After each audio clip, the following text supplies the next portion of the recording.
Hello, listener. Welcome to this week's wonderful Wiggly Podcast, number 175 nonetheless. And we're back. We're back to basics. We're back in the Wiggly Lounge on the Wiggly Couch. And I am joined by the gorgeous Heather Gorringe. Do you like my hair? And a not-so-gorgeous Farmer Phil. Do you like my hair? Yeah, I do like your hair, Hev. Well, I do quite like it, but Rich it likes occurred to any me hair that because he hasn't got much of his own. You may have done it for... we may have had it cut for Red Nose Day. But, you know, it's... since... You know, when I have my hair done now, yeah. Di, my niece, says... What does Richard think of your hair every time? Because you've given me so much stick over the years on this podcast about my hairdos. And I tell her, last time he asked me what I'd come dressed as, and she said, do you know, I'm going right off him. He might have got a nice voice on the podcast, but that's all that you can say about the man. I agree. I'm not trying to for Di, because, you know, I think Di and I would get on quite well. In fact, a few years ago, I think Di and I would have got on very well indeed. She's cutting it for you. First I should go get my hair cut by Di, and then, you know, we could compare. She might notes. give you a discount, Rich. Yes, there's £5 off for all Wiggly listeners. Use this code. Give me a discount. But since our absence from the Wiggly Couch, Farmer Phil's facial hair is quite significant, doesn't it? It's got these wonderful bushy sideburns. Yes, I like them. They're sort of long and thin, but occasionally they come out to meet you, like John McCurrick. But more interestingly, I'd like to know how we've moved into a Wiggly lounge, because we've never had a lounge, and we've moved from a sofa to a couch. So I'd like to know, is that more down market? Are you bringing a sort of more, you know, working class environment, or is that posher? Possibly. Who knows? Who knows?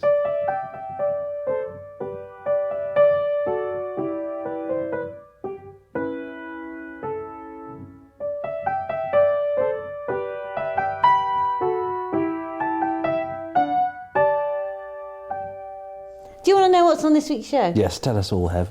This week's show, Farmer Phil goes back to school and he feeds those children his beef. Will they like it? Will they not? And we've got some letters from the kids telling us whether or not they liked it. The new catalogue is in our sticky little fingers, and so people have been saying their favourite thing. Even better than that, for those of you who hate it when us Wigglies get to taste things... We're tasting something else today. Chocolate. We've got to eat sometime. Exactly. We've got a hop pillow recipe from Ricardo. But first of all, Rich, I want a quick update on your pond. It's amazing, you know. It's the very first time that I've ever seen frog spawn and toad spawn together in exactly the same place. Even to the extent where the toad spawn has been weaved underneath the ranunculus that's supporting the frog spawn. So isn't that incredible? Because, you know, you tend to find that frogs will spawn in very, very shallow areas. I mean, even scrapes or puddles. I've seen them up in the woods here above Blakemere. And toads tend to prefer larger, deeper water bodies, but for whatever reason, those guys are perfectly happy to spawn together. So, in 3 or 4 months' time, they'll be... Do frogs and toads not get on? No, they do get on, but like anything in nature, they tend to have a niche, an area that they prefer and occupy, and that suits them better. Is there any evidence that it's been a particularly good time the last couple of years for toads? Because I remember as a child, I used to find toads around the farm all the time. Yeah. And then there was a period where I went for years without seeing any toads at all. Right. But the last couple of years, we've had a lot in the farmyard, and actually I found one swimming around in Penguin's water trough the other day. So oiked him out of there, put him to have a bit of a rest, because I think he was fed up with swimming by the time I found him. But they've obviously been doing better, perhaps. Well, possibly. I think it's year on year, it's, you know, the fortunes of the population densities of these things do change.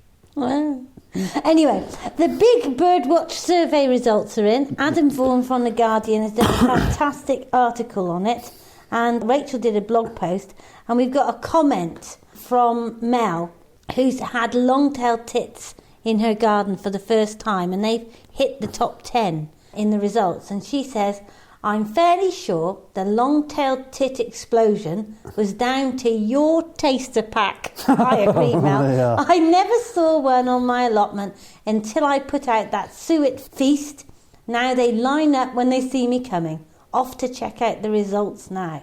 So, I'm going to do the top 10 countdown of birds. What I'd like now is an Alan Freeman little song. How's it go? Ding, ding, ding, ding, ding. No. That's Mission Oh, sorry. That's my other favourite. Rich will sing it. Here we go then with the top 10 countdown. Both. Da, da, da, da, da, da. Wait a minute. Number 10, long-tailed tit. Number 9, robin. Number 8, great tit. Number 7, collared dove, up by billions of percent in the last 30 years. Wood pigeon, up by trillions of percent in the last 30 years. Number 5, chaffinch. Number 4, blue tit. Number 3, blackbird. Number 2, starling. And so we get to number 1. What do you think? The most popular bird in people's gardens in 2009, the average in the garden was 3.7 of this particular species, and it was... A flamingo. No, Phil. Buggies, perhaps? Exactly, sparrows it was. Fabulous. Fabulous. Brilliant. And is that one last year? Well, having read the report, with the exception of siskins, which have gone down, I To think number 26. all of them are showing a significant improvement on last year, and they're putting it down to the people feeding birds more in the garden. Okay.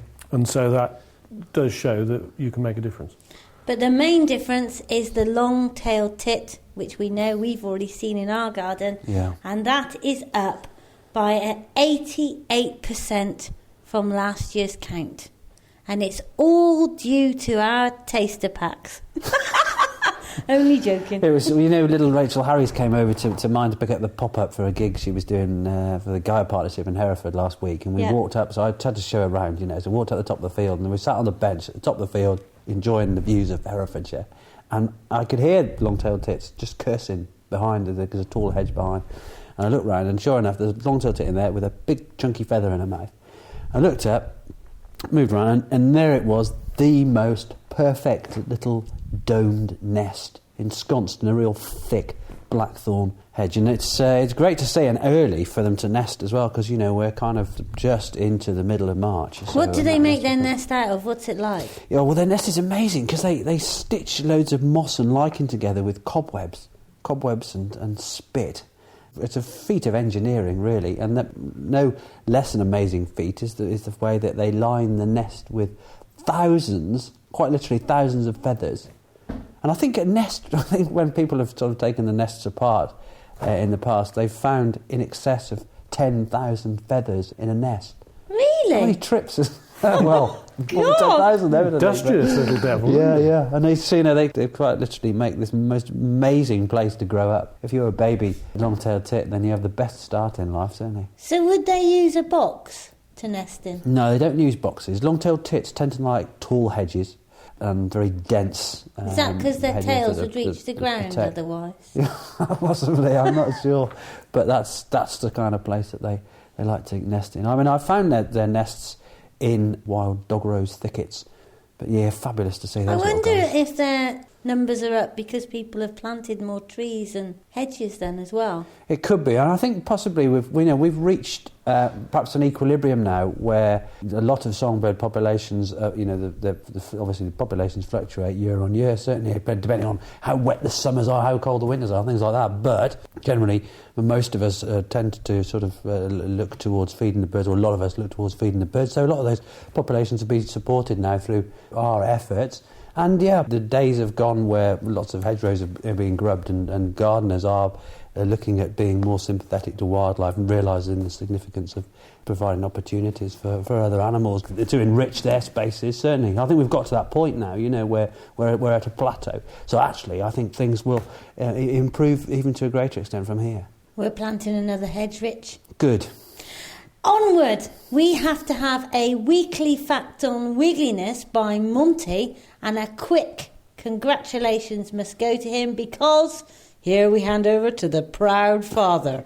He's been named as the most improved rugby player in his year at school this year. So he's chuffed to bits with that. Yeah. Had to go up in front of the whole school and, knees knocking and the whole bit. Yeah. Good on him. Well done, Mon. Well done, Mon. A weekly fact on wiggliness. Montycast, a weekly fact on wiggliness. Blackthorn wood makes really good walking sticks. Another Montycast, a weekly fact on wiggliness. Next week. First review. To Heather and the podcast team. My name is Phil from Preston on Ribble, also known as Preston in Lancashire to us locals, 155 miles north of Preston on Wye. I wanted to send you all a note to tell you my wiggly story.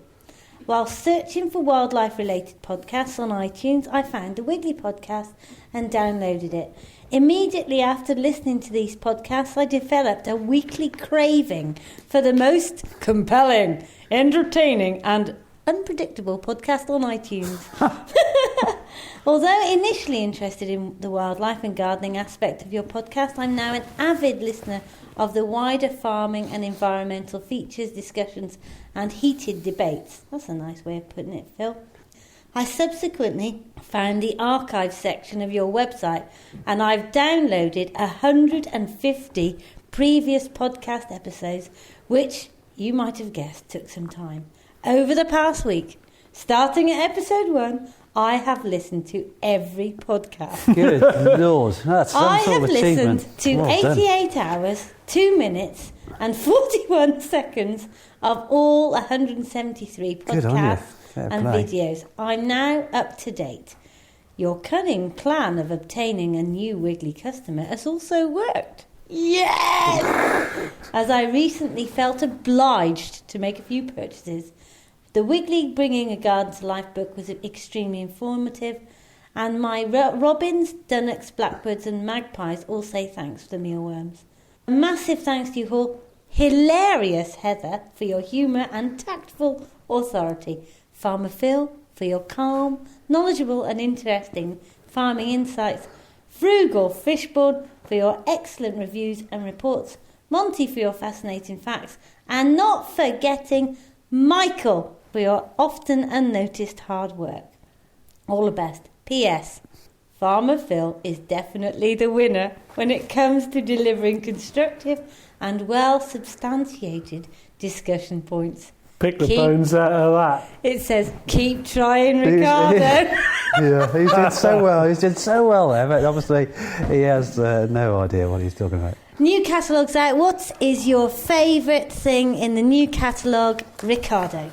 Well, this may surprise you. I kind of look. It's a smart little catalogue, actually. And but as I ambled my way through, on page 26, you've got a seed storage section, and there's this great bulb and seed tin. Now, I look at this bulb and seed tin and think, oh, yeah, what's that, about 30 centimetres by 21 centimetres? Would make the perfect fish smoker. I could just see that there. Knock a couple of holes in the top. I absolutely hate you. Smacks holes in the top. Can you review a little bit of a grid and a little bit of sawdust in the bottom, on top of the fire. Job's a good one. They could knock some nice trout and graining out of that. And it looks the part as well. So. I really, really hate you because not only have you picked a product and wrecked it, so you haven't even done a decent review, but also it's not come into stock yet. Oh, no way. Oh, okay. Farmer Phil. Well, as you know, I'm definitely a man for the pictures, and I like the pictures. But the one that I really like is the picture of the bumblebee in a really rural wildlife haven, which is one of your tongue twisters, I think. But it's also particularly pertinent because of the problems that bees are having, that we look after them. If we haven't got any bees, we won't have any food. Another non-product. Oh, God. It's not a non-product. Rich, what is the moth on the front, please? It's a silver Y moth. Migrant moth, but they do spend a lot of time in this country, and I'm pretty sure they breed here as well now. Isn't it beautiful? Gorgeous. And it's on knapweed? Yeah, greater knapweed. Very stunning. nice. Did Michael take that photograph? He did indeed. No, Now, Michael's is the bee, but the moth on the front is Mark Eccleston's. thank you, Mark, very Excellent. much. I actually emailed old Eccles Cakes the other day. I haven't had a response when he left a message on my mobile phone. Mark, if you're listening to this, don't bother leaving messages on my mobile phone. I was going to say, unusual for you not to answer that, Rich, isn't it? Not. So, I'll speak to you soon, old boy. Karen's favourite product in the new catalogue are the Filberts. Fabulous Filberts, eh? Fabulous Filbert. When I was living closer to you guys and in Bishopstone, there were some massive filbert nut trees in the garden there, and essentially they're just the same as a hazelnut, same kind of flavour, but a bigger animal. So you get more for your more reward for your effort of crunching the nut seeds between your teeth. More nuts for your money. So when you're chipping the enamel off your teeth, you get a bigger. I do like a big nut. Why did you marry Phil? Hannah wants the hand trowels and the forks, the Bergen and Ball, Sheffield steel hand trowels and forks. Lovely. And San wants the eco cooler. So instead of having a fridge, you put your fruit and veg in your eco cooler. Right. But I want to talk about hop pillows. Rich, have you seen that new television programme called How to Grow Your Own Drugs with James Wan? I have. I've seen a couple of them, and as coincidence will have it, one of the episodes that I saw was the one where he stuffed people's beds with all things hop-like and sent them to sleep. And I've got this ingredient list in front of me here. That'll be a long list and a hot pillow then, won't it? Well, that's right. Very good, Phil. Very good. It says hops pillow for insomnia. For a pillow about 32 by 23 centimetres, presumably that's a standard-sized pillow, you have your 4 handfuls dried hops. From Wiggly Wigglers. Handfuls of dried lavender flowers. Yes, of course, they are available now, aren't they? Little bags of dried hops specifically for this kind of thing. Quite right. And it says to dry the hops and lavender yourself. Well, you won't have to do that if you buy Wiggly's little bags of dried hops because they're already done. But it says here, tie them in bunches and hang them upside down in a well-ventilated space out of direct sunlight for 2 weeks, which, of course, is what happened here. You and Sam went on a mission, didn't you? I think probably when was it, October-y time? Something like that, September? September, I think. And came back with transit vans full of hop vines, and they were hung up in every conceivable space across the farm, much to Farmer Phil's delight. I've never seen so many hops. When you buy 500 hop vines, you don't imagine the space that they actually do take up. No. They take up 14 farms worth of building space. Heather and San swiftly found out that the drying of hops usually requires a hop kiln, which we hadn't got. So anyway, to finish the recipe, it says strip the flowers off the larger or harder stalks and put equal handfuls of dried hops and lavender flowers into a cotton pillowcase. Seal the end and place the pillow under or beside your head to induce sleep. And it seemed to work a treat on the programme, didn't it? I mean, those folks were previously kind of sleeping a couple of hours a night and feeling ill the next day, or feeling ill right through their lives, in fact. And it knocked them out a treat. They slept like babies. Absolutely. Next review, please, Rich. The next review, okay, we've got a couple of American reviews here. I think this is a particularly nice review, actually, because it's very articulate. The Wiggly Podcast is definitely one of my favourites, with Heather, Farmer Phil and Ricardo, a well-rounded, unpretentious bunch of pod couch surfing spuds. Spirited by thoughtful discussion, lots of diverse topics, guests, candid sharing of farm and shop events, field trips and fun in capital letters. Topped off with a Montycast, a weekly fact on Wiggliness. You just can't beat it. Of course, I only speak American, and it took a wee bit for my universal translator to kick in, but now it was a treat! ! Another thing I really appreciate is their longevity. Show-wise, I mean. Thanks. I was going to say. And that's from the Lisa Solution. Farmer Phil? I've got one entitled Recent Pods by the Son of the Goddess. Ricardo and Phil banging heads and arguing with Heather as referee, All that was missing was Frankie Goes to Hollywood singing Two Tribes Go to War. Then lovely, lovely French lady and Dr. Lady bringing an exotic twist and burst of empirical science. And then even more Dr. Lady and debate on GM. Just gets better, but bring back the French lady, please. That was Corinne, you might remember, Rich. I certainly do. Yeah. So I couldn't agree with you more. Yes, please bring Corinne back. Best pod on the web with Terry the Welsh allotment wizard hard on your heels. Congrats to all. So thank you to the son of the goddess. Nice review. 5 stars. Now then, I popped up on our website, on the blog, a post about divine chocolate. And I had a quite stern comment back that we should be using English chocolate made in England and still have fair trade credentials. Fair point. And I put, well, that's fine, but, you know, where do I get this from? And without any further ado, back came the reply, Chococo. And I phoned up Sally at Chococo, and she said, oh, I love Wiggly's. I love Wiggly's. I'm a Wiggly fan. I would love to make you some chocolate. Right. And she's made us some bars with Wiggly Wigglers on it. And she's made us some Easter eggs. And she's made us some Dotty the hens. So I thought that we should taste it and give it a chocolate rating. So we've got the honeycomb in front of us. Yep. And we're ready for the off. Picture the scene. We've luckily one of the eggs was broken, so we're not wasting it. It's a shame that, isn't It it? is a shame, yeah, that's And right. so here we go. Okay, who's going to go? I tell you what, I really hope I'm the forklift driver that unloads the next pallet load. Oh of dear, eggs. yeah, that's right. Oh, I seem to have a bit of spillage. They're down in Purbeck. That is fantastic. And it came in a really nice box that's like a sort of Harlequin design. Yeah.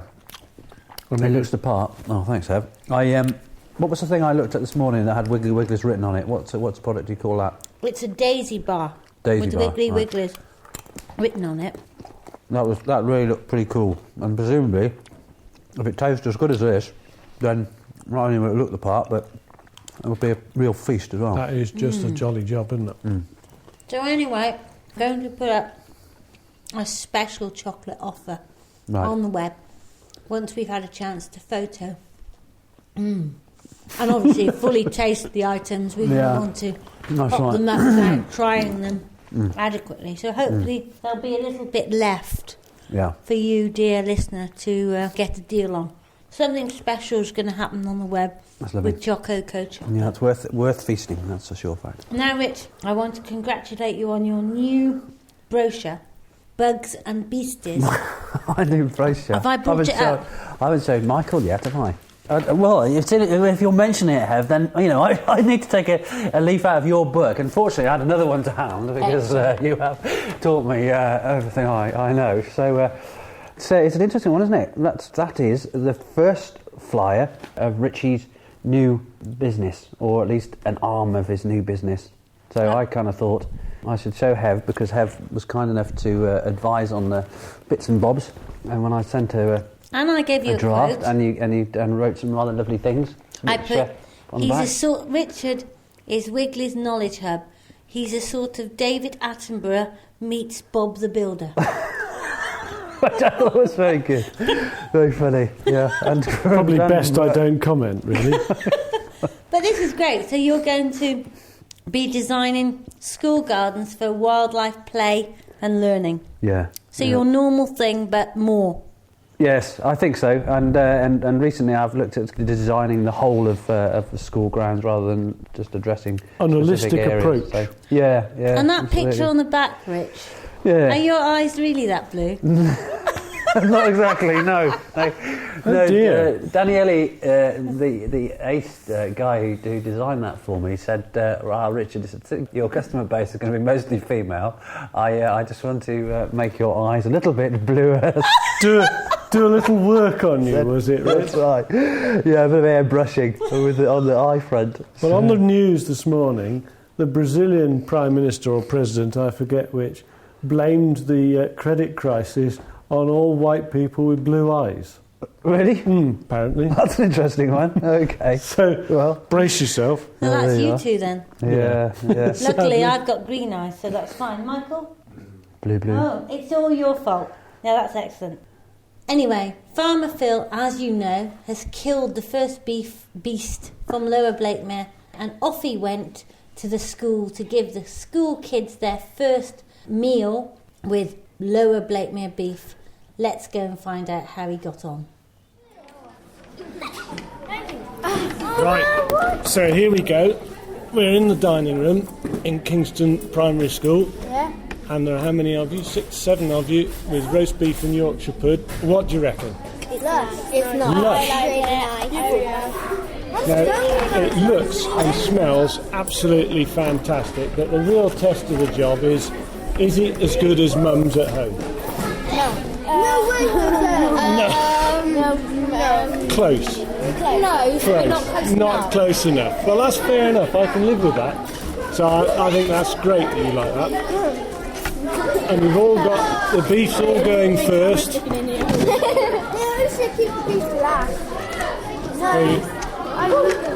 You've all got plenty of gravy, that's the main thing, and it's all disappearing. So good on you. Well done, team.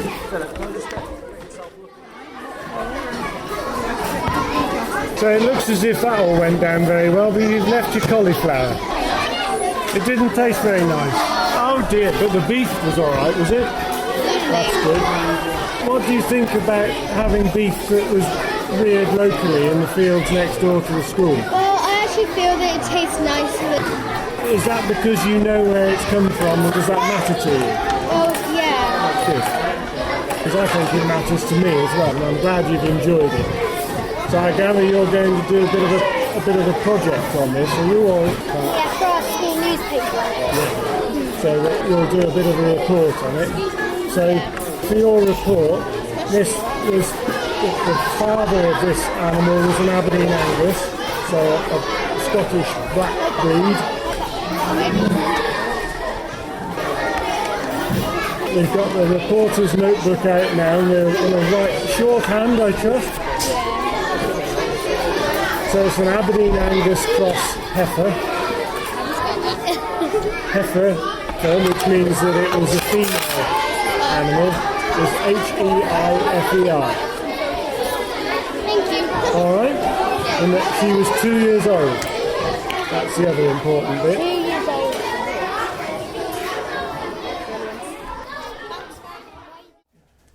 There we are. More beef going to be supplied, Phil? Have you got the contract for the whole of Hereford, Worcester, Shropshire, London, Kilimanjaro? The idea of local supply to Kilimanjaro is an interesting one, but anyway. No, what is happening now is that the caterers involved at Kingston and Thruxton were having a debrief, and I'm in contact with them with a view to having a meeting to work out what they want and how we do it and go forward. And we're also in the process of setting up some more promotional days, both at different schools, and we've got another one at Kingston and Thruxton where we're going to do pork, right, or sausages and that sort of thing. So somehow or other, Farmer Phil's supplying the meat and Ricardo is supplying the veggie patches for the schools. Yeah, well, that would work. I went down to Kingston and Thruxton, and I think they've got grand designs for their school grounds. But again, you know, depending on what they achieve is very much dependent on funding. Be interested to see how those guys get on down there. So if there's a school out there that wants a garden, can they contact you? Yes, they can actually. If anybody's obviously, if anyone was to say, if anyone's listening to this podcast, but I assume hang on. The Ricardo, he's going to do some marketing. He's going to do some marketing. Just a minute. Unbelievable. Here we go. Unbelievable. Right, silence. Here we Brace go. yourselves. Come on.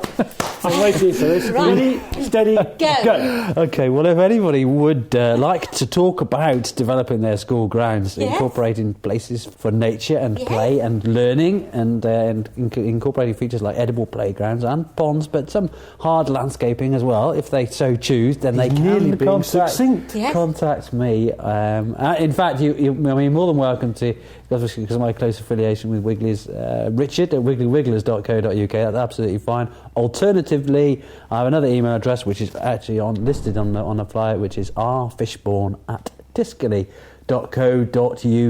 and you're more than welcome to contact me and ask me anything, and I can give you the benefit of my knowledge. Ready? You're watching 175 podcasts, and that's the first time we've managed to make him do any constructive marketing of any sort. Well done, Rich. Yeah, well, that's typical. Excellent. It wasn't Wiggly, there was it? Now here we go. Well, you see, this weekend, of course, which is something we haven't mentioned yet, Wiggly's Do, which isn't a Wiggly's Do, but it's going to be part Wiggly's Do. I'm heading down to River Cottage in a bit. When we finish here, I'm jumping in the van and skittling off down there to do a nice little composting display and demo. HFW. Hugh Fernie, yeah, down at River Cottage HQ. Whether Hugh Fernie will be there or not, I'm not entirely sure, but there are 500 tickets have been granted for visitors, fully booked. It was almost impossible to get a B&B down there. Should be posed for an interesting day, something that we haven't quite like before. So it'll be interesting to see how it goes. So we'll keep you updated. And what I'll do is I'll get some photos and then I'll get send them across to Rachel and she can whack them up on the blog. So it'll be interesting to see. But yeah, it'll be good. I'm looking forward to that. B&B?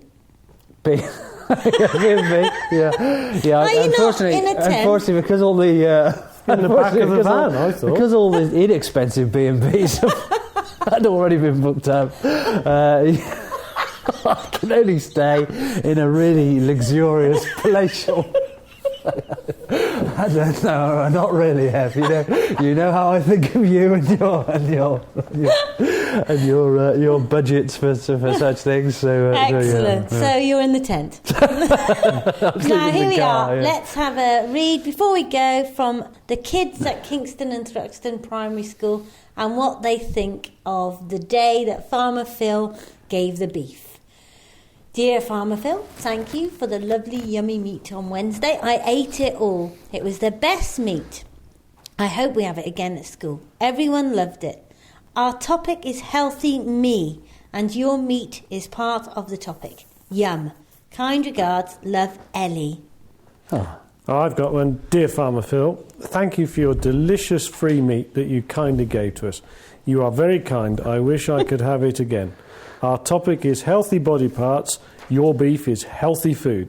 Kind regards, Freddie Spencer. Fab. I think these guys, they've probably been sat together when they've written these letters. Because all the template involved. Everybody sort of signs off kind regards, which is great. I thought I was the only person that ever did, but evidently, if you're 12 years old, it seems to be the theme of things. But anyway, it says, Dear Farmer Phil, thank you for your scrumptious free meat. Yes, getting anything free out of Farmer Phil is an achievement in itself. It was delicious. We had it all. Even teacher had some. It was the best meat I have ever had. I hope we can have some more. Our topic, he says, and this is from Robert Alex Wright, nonetheless, is healthy body parts. Eat apples to get a healthy body. There's no abbreviation or anything in that, so you can read it. But yeah, lovely letter indeed. Fantastic. And just before we go, Laurie, who's in our floristry, has popped this up on Facebook. I thought I should share it with you. And if you want to go to Facebook, please go and find the Wiggly Wigglers group. Follow me on Twitter. If you follow me on Twitter, I'm @Wiggled, and Farmer Phil's on Twitter too, and he's Farmer Phil without an E. But here we are from Laurie. I just thought I would share our very successful dinner time with you, thanks to Farmer Phil's pork sausages. I started by telling our 3 children, aged 5, 3 and 19 months, that we were having very special sausages from Farmer Phil, and they went down very well. This then sparked a discussion as to where our food comes from and which animals we can and cannot eat. We explained to our eager little bubsters that our lovely sausages came from pigs that had lived on the farm where Mummy works, and they gobbled them down quite readily, which is a slight miracle in itself. Our 3-year-old, getting quite excited by the discussions, suddenly declared, "We don't eat tigers or lions, do we, Mummy?" "No," came the reply. "Farmer Phil doesn't have tigers or lions, does he, Mummy?" "No," came the reply. There we are. That's lovely. That's great, isn't it? For another week, we leave you from the Wiggly, what is it? Couch. Sofa. In the Wiggly Lounge. Oh, darlings! Or are we actually on the Wiggly sofa? We could have a Wiggly settee. It's not me that's Obviously, Woolhope is not quite like Blakemere. No. There's some... Phone Hope, I think you'll find. That's where I I live. thought you lived on a dome in Woolhope. No, on the Woolhope Dome, but it's in Phone Hope Village. Yeah. Anyway, if you'd like to give us a review, we'd love to receive one. And for another week, we leave you from the Wiggly sofa, having just about recovered from our florist doing 50 billion bouquets for Mother's Day. Till next week, it's bye from me. And bye from me. And bye from me.